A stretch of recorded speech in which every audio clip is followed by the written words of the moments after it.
அடுத்ததாக இந்த வரலாற்று சிறப்புமிக்க இந்த நிகழ்வினுடைய வரவேற்புரையை நமது ஜமாத்தினுடைய செயலாளர் வரிசி முகமது அவர்கள் பேசுவார்கள். அஸ்ஸலாமு அலைக்கும் வரஹ்மத்துல்லாஹி தஆலா வரகாத்துஹு. எல்லா புகழும் சகல வல்லமையுமான அல்லாஹ் ஒருவனுக்கே உரித்தாகட்டும்.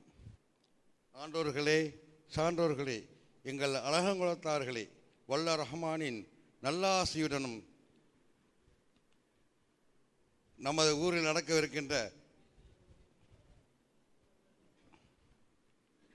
ஹாஜி சீனானா முகமது இசாக் அவர்களின் நினைவான மகால் திறப்பு விழாவுக்கான வருகை தந்திருக்க அத்தனை நல்ல உள்ளங்களையும் அல்லாஹ்வின் நல்லாசியுடன் வருக வருக என வரவேற்று இந்த ஜமாத்தின் சார்பாக வரவேற்கிறேன்.